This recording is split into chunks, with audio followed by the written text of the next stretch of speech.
नमस्कार, मैं हूं रीनू। आप सभी दर्शकों का अन्नदाता कार्यक्रम में स्वागत करती हूं। हमारे देश का किसान जन का पोषक है, वह श्रम का देवता है, अन्नदाता है। उसमें ही भारत की आत्मा निवास करती है। ऐसे ही किसानों की प्रगति के लिए हम खेती बाड़ी से जुड़ी हुई बहुत सी नई लाभकारी जानकारियां हर रोज सुबह लेकर आते हैं।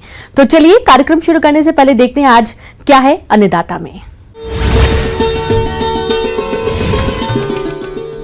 मूंग की फसल में किए जाने वाले जरूरी कार्य।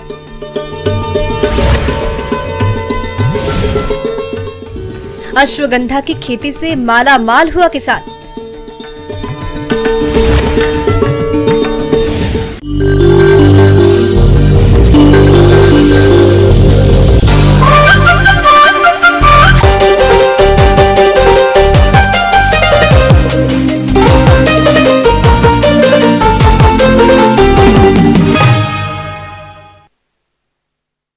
जायद में समय से बोई गई मूंग की फसल अभी बढ़वार की शुरुआत अवस्था में है और अच्छा उत्पादन देने के लिए फसल की अभी से ही सही देखरेख करना बेहद जरूरी है।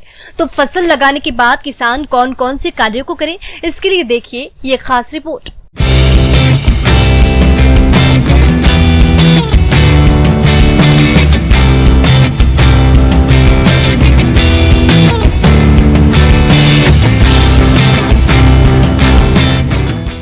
किसान भाइयों नमस्कार। आज आपने जो गर्मा मूंग की फसल लगा रखी है, हम आज उसके प्रबंधन के बारे में चर्चा करेंगे। सबसे पहले हम खरपतवार नियंत्रण की बात करते हैं। किसान भाइयों, मूंग की फसल के साथ कुछ खरपतवार भी उगाते हैं, जो कि फसल के साथ खाद, उर्वरक, हवा, पानी और प्रकाश के लिए प्रतिस्पर्धा करते हैं, जिससे मूंग की फसल का सही विकास नहीं हो पाता और उत्पादन में कमी आ जाती है। अगर आपने बुआई के समय खरपतवार नियंत्रण के लिए शाकनाशी जैसे कि पेंडिमिथाइलिन या फ्लुक्लोरालिन का प्रयोग किया है तो अच्छा है। अगर नहीं किया है तो फिर बुआई के बाद प्रथम निंदाई बुआई के 20 से 25 दिन के बाद करेंगे और दूसरी निंदाई 45 दिन के बाद करेंगे, जिससे जो भी खरपतवार हैं वो आपके खेतों में नहीं रहेंगे और हमारे मूंग की फसल को काफ़ी लाभ होगा। किसी भी फसल की वृद्धि व विकास में सिंचाई का अहम योगदान होता है, इसलिए आप मूंग की फसल में सिंचाई का विशेष ध्यान रखें और खेत की मिट्टी के प्रकार को ध्यान में रखते हुए फसल की जरूरत के हिसाब से ही सिंचाई करें। दूसरी बात पे हम चर्चा करेंगे सिंचाई की बात पे। अगर खेतों में पर्याप्त नमी नहीं है तो फिर आप मूंग की फसल में सिंचाई बुआई के तुरंत बाद एक हल्की सिंचाई देंगे। सिंचाई देने के बाद आपको 3 सिंचाई करना अति आवश्यक है, जो कि बुआई के 20 से 25 दिन के बाद, 35 से 40 दिन के बाद और फली पकने के समय करनी होती है। मूंग में प्रमुख कीट पत्ती मोड़क और सफ़ेद मक्खी हैं। सफ़ेद मक्खी एक रस चूसक कीट है जो कि पत्तियों के नरम पत्तियों और नरम तनों के रस को चूसती है, जिससे पौधे कमज़ोर पड़ जाते हैं और सूखने लगते हैं। यह कीट पीला मोज़ेक वायरस और पीला मोज़ेक विषाणुओं को फैलाने में भी सहायक होती है। पीला मोज़ेक विषाणु मूंग का सबसे खतरनाक बीमारी है, जिसकी वजह से मूंग की उपज घट जाती है। अतः इस कीट का नियंत्रण बहुत ही आवश्यक है और इसके नियंत्रण के लिए आप इमिडाक्लोप्रिड या फिप्रोनिल 2.5 से 3 मिलीलीटर प्रति 10 लीटर पानी में मिलाकर छिड़काव करेंगे। इसके अलावा मूंग की फसल में इल्लियों का प्रकोप होता है। यह इल्लियां पहले मूंग की कोमल पत्तियों, टहनियों और फूलों को खाकर नुकसान पहुंचाती हैं और फली आने पर फलियों में छेद करके दानों को खराब कर देती हैं, जिससे मूंग के पौधों का पूर्ण विकास नहीं हो पाता है और उत्पादन में कमी आ जाती है। इसलिए आप कीट प्रकोप की प्रारंभिक अवस्था में नीम तेल की 5 मिलीलीटर मात्रा को प्रति लीटर पानी के हिसाब से घोल बनाकर छिड़काव करें। यदि कीट प्रकोप आर्थिक क्षति स्तर से अधिक हो तो रासायनिक नियंत्रण के लिए आप इंडोक्साकार्ब दवा की 1 मिलीलीटर मात्रा को प्रति लीटर पानी के हिसाब से घोल बनाकर छिड़काव करें तो इन इल्लियों का नियंत्रण आसानी से हो जाता है। पत्ती मोड़क कीट की इल्लियां पत्तियों को मोड़कर उसके अंदर रह के हरे रंग के पदार्थों को खा जाती हैं और पत्तियां सफ़ेद पड़ जाती हैं। अतः इनके बचाव के लिए आप फ्लूबेंडामाइड 6 मिलीलीटर प्रति 10 लीटर या फिर स्पाइनोसैड 4 मिलीलीटर प्रति 10 लीटर पानी में मिलाकर छिड़काव करेंगे। मूंग के प्रमुख रोग आपको एक पहले बता चुका है, पीला मोज़ेइक वायरस। दूसरा है पर्ण दाग, जिसे लीफ स्पॉट भी कहते हैं। लीफ स्पॉट के कारण हल्के या गहरे भूरे रंग के छोटे से बड़े धब्बे पत्तियों पे बन जाते हैं और इनकी रोकथाम के लिए आप जाइनेब या कॉपर ऑक्सीक्लोराइड 3 ग्राम प्रति लीटर पानी में मिलाकर छिड़काव करेंगे। मूंग एक ऐसी फसल है जहाँ पे फलियाँ एक साथ नहीं पकती, अतः आप किसान भाइयों से निवेदन है कि जब मूंग की फलियां पकने लगें और काले रंग की हो जाएं तो आप उनकी चुनाई करना शुरू कर देंगे। इस तरह से बताए गए निर्देशों के अनुसार अगर आप मूंग की फसल में अधिक ध्यान देंगे तो अच्छे से अच्छा लाभ ले सकेंगे।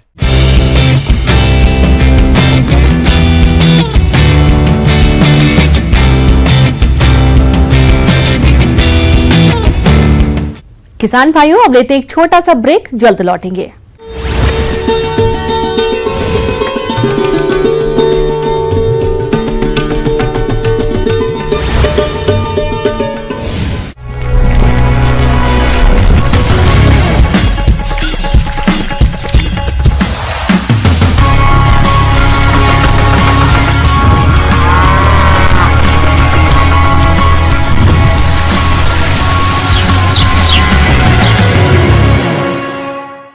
ब्रेक के बाद एक बार फिर से आप सभी दर्शकों का अन्नदाता में स्वागत है।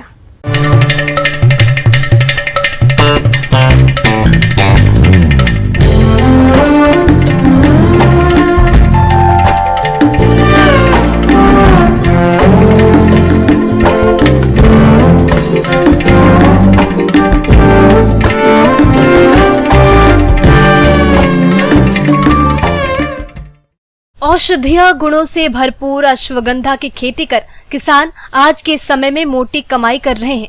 लागत से कई गुना अधिक कमाई होने के चलते इसे कैश क्रॉप भी कहा जाता है। अश्वगंधा काफी फसल लाभकारी है।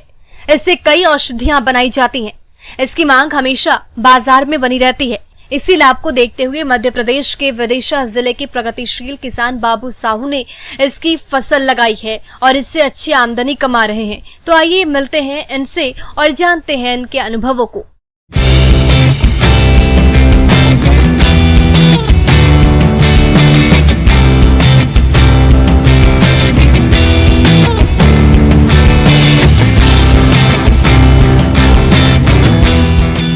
किसान भाई अब रेगुलर खेती करा, ये चना मसूर की खेती से परेशान हो गए। मैंने नई खेती औषधीय खेती अपनाई है। अब की मैंने 6 एकड़ खेत में अश्वगंधा की फसल लगाई। औषधीय गुणों से भरपूर अश्वगंधा की खेती कर किसान आज के समय में मोटी कमाई कर रहे हैं। लागत से कई गुना अधिक कमाई होने के चलते ही इसे कैश क्रॉप भी कहा जाता है।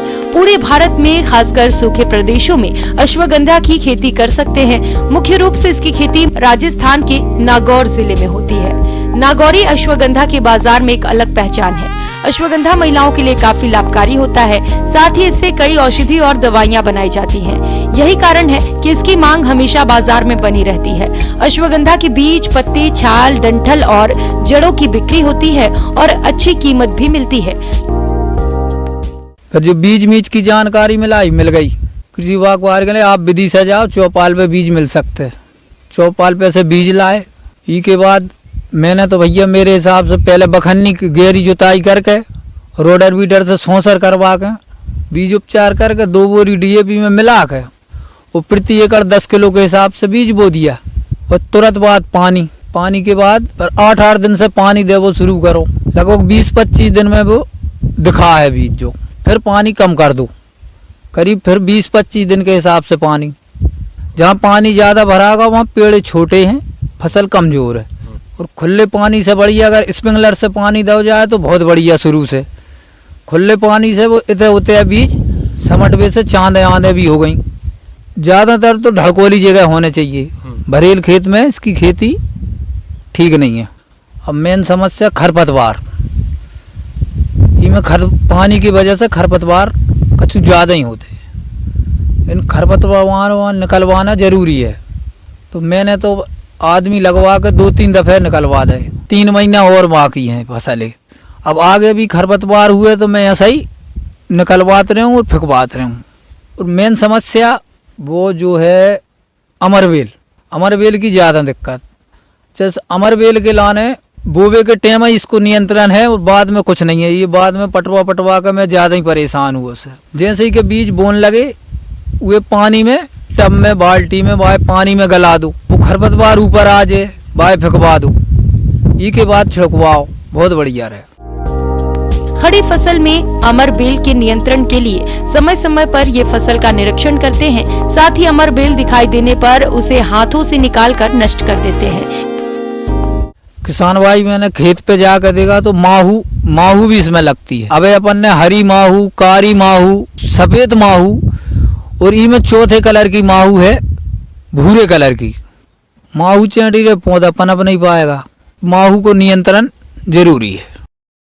ये कीट पत्तियों के कोमल भागों से रस चूसकर काफी नुकसान पहुंचाते हैं। इनके प्रकोप से पत्तियां सिकुड़ और पौधों की बढ़वार रुक जाती है और पौधों का विकास और प्रकाश संश्लेषण रुक जाता है। रस चूसक कीटों से बचाव के लिए ये जैविक नियंत्रण के लिए 15 से 20 पीले और नीले चिपचिपे ट्रैप प्रति हेक्टेयर के हिसाब से इस्तेमाल करते हैं। साथ ही नीम तेल 5 मिलीलीटर प्रति लीटर पानी के हिसाब से घोलकर फसल पर 10 से 15 दिन के अंतराल पर छिड़काव करते हैं। फसल नुकसान आर्थिक क्षति स्तर से अधिक दिखाई दिया तो इन्होंने इमिडाक्लोप्रिड 1 मिलीमीटर दवा की मात्रा को 3 लीटर पानी के मान से घोलकर फसल पर छिड़काव करते हैं। किसान भाई 70 से 90 दिन के बीच में इसमें पत्ती झुलसा रोग उत्पन्न दिखा। तो उस रोग की पहचान धब्बा टाइप, तनों पे धब्बा, पत्तों पे धब्बा, कत्थाई कलर के, वाइट कलर के धब्बा।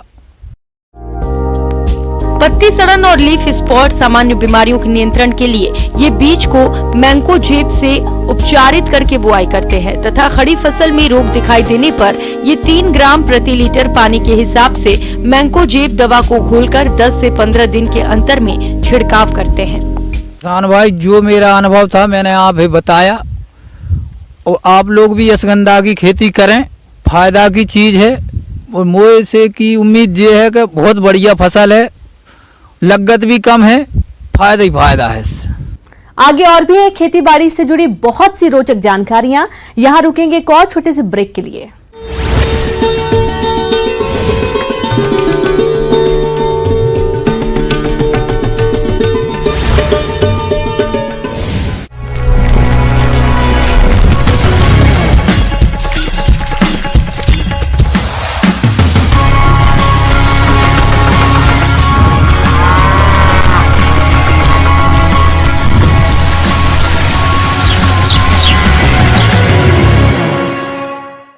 ब्रेक के बाद एक बार फिर से आप सभी दर्शकों का अन्नदाता कार्यक्रम में स्वागत है।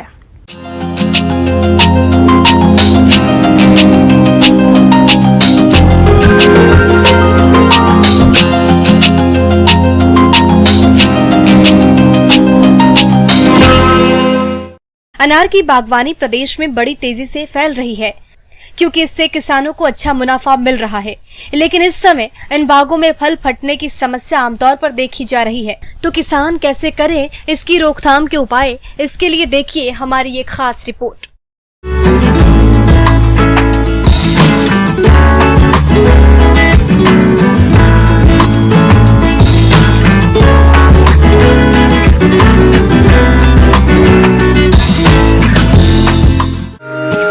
देश के कई क्षेत्रों में अनार की खेती सफलतापूर्वक की जाती है। अनार में 3 बहार होती है। व्यावसायिक रूप से साल में केवल एक ही बहार ली जाती है। जिन क्षेत्रों में सिंचाई की सुविधा नहीं होती वहां मृग बहार से फसल ली जाती है और सिंचाई सुविधा होने पर अम्बे बहार से फसलों को लिया जाता है। अनार के पौधों में शुष्क और गर्म जलवायु सहन करने की अधिक क्षमता होती है। फलों के विकास और पकने के समय गर्म और शुष्क जलवायु की आवश्यकता होती है। इसीलिए उत्तर पश्चिम जलवायु में पैदा होने वाला अनार अच्छी गुणवत्ता का माना जाता है। लेकिन किसानों के सामने एक फल फटने की आम समस्या मुख्य रूप से देखी जा रही है। फल फटने के बाद फलों के दाम में भारी गिरावट आ जाती है और फल की गुणवत्ता भी खराब हो जाती है, जिससे किसान को आर्थिक नुकसान उठाना पड़ता है। तो सबसे पहले जानते हैं किस कारण फल फटते हैं। फलों के फटने के कारण। फलों के फटने के कई कारण हो सकते हैं, जैसे सिंचाई का अचानक दे देना, जमीन के तापमान में अचानक परिवर्तन आ जाना, बोरॉन और कैल्शियम जैसे तत्वों की कमी होना, फल पकते समय गर्म हवा का चलना आदि कई कारण से फलों में फटने की समस्या हो जाती है। अनार के फलों के फटने से रोकने के उपाय। मिट्टी की जल धारण क्षमता बढ़ाना। सूखे क्षेत्रों की रेतीले मिट्टी की जल धारण क्षमता बहुत कम होती है, क्योंकि इस प्रकार की जमीन में कार्बनिक पदार्थ की मात्रा बहुत कम पाई जाती है। इसीलिए गोबर की खाद और कार्बनिक मल्च के समन्वित उपयोग से जल धारण क्षमता में बढ़ोतरी की जा सकती है, जिससे फल फटने की समस्या का निदान किया जा सकता है। प्रतिरोधी किस्मों का चयन। जहां अनार फल फटने की समस्या अधिक हो, वहां पर प्रतिरोधी किस्म जैसे नासिक, ढोलका, जालौर, सीडलेस, बेदाना, बोसिक का पौधा रोपण करना सही रहता है। सिंचाई का समय। अनार के पौधों में लंबे समय के बाद अचानक और अधिक तापमान में सिंचाई नहीं करना चाहिए और आवश्यकता अनुसार समय समय पर सिंचाई करनी चाहिए। जल्दी तुड़ाई करके। बड़े आकार के फल फटने की समस्या अधिकतर पाई जाती है, इसीलिए फलों की समय पर तुड़ाई करके फलों को फटने से रोका जा सकता है। पोषक तत्वों का छिड़काव करके। अनार के फलों को फटने से बचाने के लिए बोरान 2 ग्राम प्रति लीटर पानी की दर से 15 दिन के अंतराल पर 2 छिड़काव करने चाहिए। इससे फल फटने की समस्या को नियंत्रित किया जा सकता है। इसके अलावा कैल्शियम सल्फेट, जिंक सल्फेट और कॉपर सल्फेट आदि रसायन की फलों को फटने से बचाने में सहायक होते हैं। बरसात की बूंदों में फलों को बचाएं। अनार के फलों को वर्षा के जल से बचाने के लिए प्लास्टिक की हाइड्रोफोबिक फिल्म से फलों को ढक देना चाहिए। बरसात की बूंदों से फल के तापमान में अचानक अंतर आ जाता है, जिससे फल फटने की समस्या हो जाती है। हार्मोन का छिड़काव। अनार के फलों को फटने से बचाने के लिए 2,4-D और NAA का छिड़काव 10 से 20 ppm की मात्रा में करना चाहिए। गति अवरोधक वृक्षों की कतार लगाकर। रॉबस्टा, जामुन, शीशम, सफेदा आदि पेड़ों का उपयोग किया जा सकता है। अत्यधिक हवा वाले क्षेत्रों में फलों को फटने से बचाने के लिए उत्तर पश्चिम दिशा में गति अवरोधक वृक्षों की कतार लगाना चाहिए, ताकि गर्म हवा से फलों को नुकसान न हो।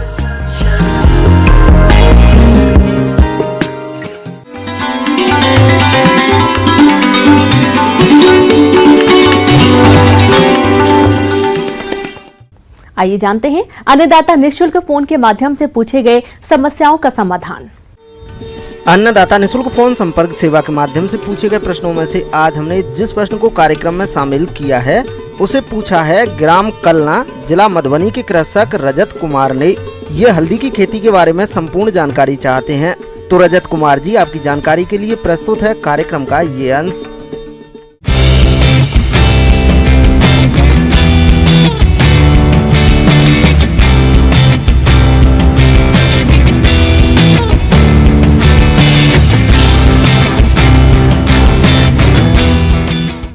किसान भाइयों, अभी ये सीजन है हल्दी का, उपयुक्त समय है।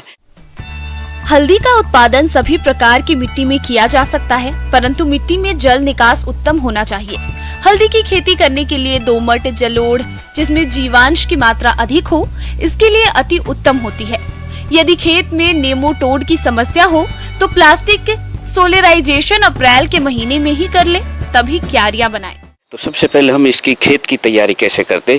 खेत की तैयारी के लिए पहले हम हमारे खेत को डिस्क हैरो से गहरी जुताई करनी चाहिए। डिस्क हैरो से जुताई करने के बाद एक बार रोटावेटर चला के, जो क्योंकि उसमें खरपतवार है या ढेले हैं सब एक लेवल में आ जाएंगे, उसके बाद पाटा चला के खेत को समतल कर लेंगे। और यदि हल्दी के प्रभेद के बारे में देखें तो बिहार राज्य के लिए जो रिकमेंडेड की गई हैं उसमें है राजेंद्र सोनिया है एक, और एक राजेंद्र सोनाली, दो बहुत ही अच्छी किस्म हैं जो यहाँ अच्छा उत्पादन देती हैं। और दोनों का जो समय देखें तो दोनों समय पे पकने वाली हैं, समय पे इनकी गांठ बन जाती है। 190 से 210 दिन में दोनों तैयार हो जाती हैं। राजेंद्र सोनिया हल्दी एकदम पीले कलर की है, बहुत ही है, बीमारियों के प्रति सहनशील होती है। इसमें जो हल्दी का जो कंटेंट्स है वो भी इसमें 65% से ज़्यादा पाया जाता है राजेंद्र सोनिया हल्दी। और ये हमारे पूसा केंद्रीय कृषि विश्वविद्यालय की निकली हुई हैं दोनों ही, लेकिन राजेंद्र सोनिया का हमारे यहाँ ज़्यादा अच्छा उत्पादन है, उसके कम बीमारियों का अटैक होता है। और उत्पादन भी इसका देखें तो हम 500 से 600 क्विंटल प्रति हेक्टेयर इसका नॉर्मल कंडीशन में सामान्य उसमें उत्पादन हो जाता है। हल्दी का रोपण प्रकंद से होता है, जिसमें 20 से 25 क्विंटल प्रकंद प्रति हेक्टेयर लगता है। प्रत्येक प्रकंद में कम से कम 2-3 आंखें होनी चाहिए। कड़े, सड़े, सूखे और अन्य रोग से ग्रसित प्रकंदों को छांटकर अलग कर दें। ध्यान रखें कि एक वजन आकार के कंद एक कतार में लगाएं, अन्यथा छोटा बड़ा प्रकंद लगाने पर पौधे की बढ़वार समान नहीं हो पाती है।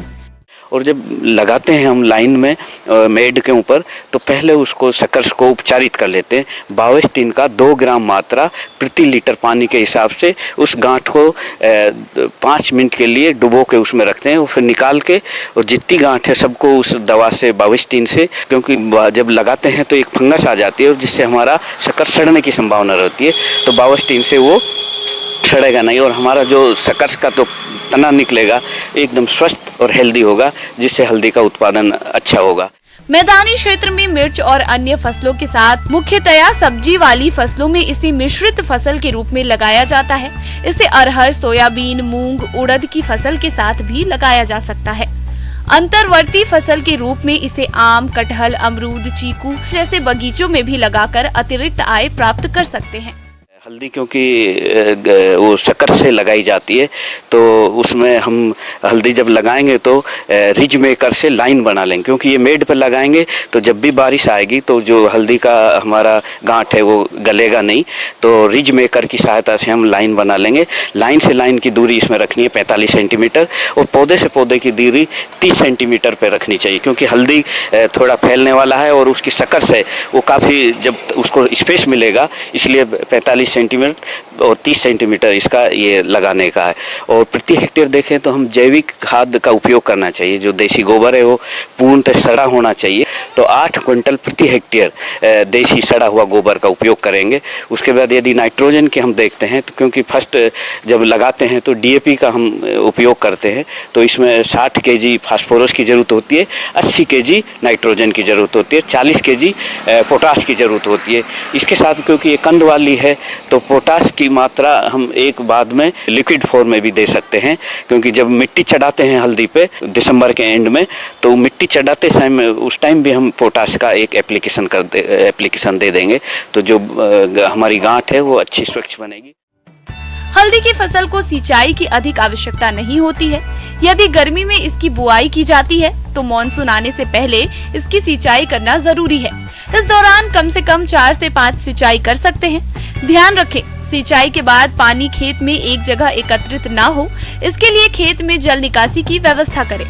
पौधों को तेज धूप से बचाने के लिए और मिट्टी में नमी बनाए रखने के लिए बुआई के तुरंत बाद 12 से 15 टन प्रति हेक्टेयर की दर से प्रकंदों को हरे पत्तों से ढक दें। बुआई के 40 और 90 दिन बाद घास पात निकालने और उर्वरक डालने के बाद 7.5 टन प्रति हेक्टेयर की दर से दोबारा हरे पत्तों से झपनी करें।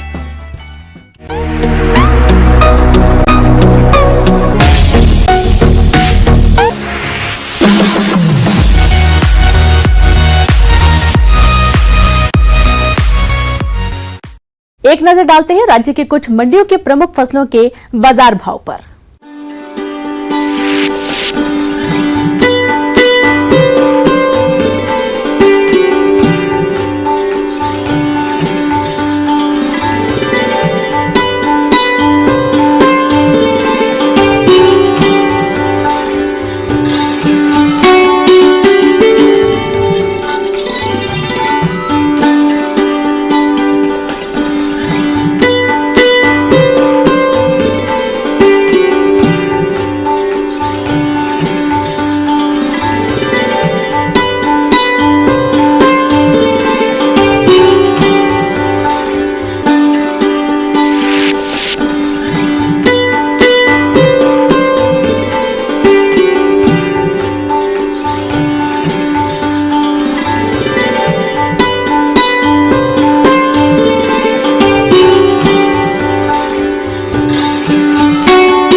किसान भाइयों, कृषि संबंधित समस्या और सुझावों के लिए आप हमें इस पते पर संपर्क कर सकते हैं। प्रोड्यूसर अन्नदाता news 18 Bihar Jharkhand, Ramoji film city Hyderabad 501512। साथ ही आप हमें ईमेल भी कर सकते हैं।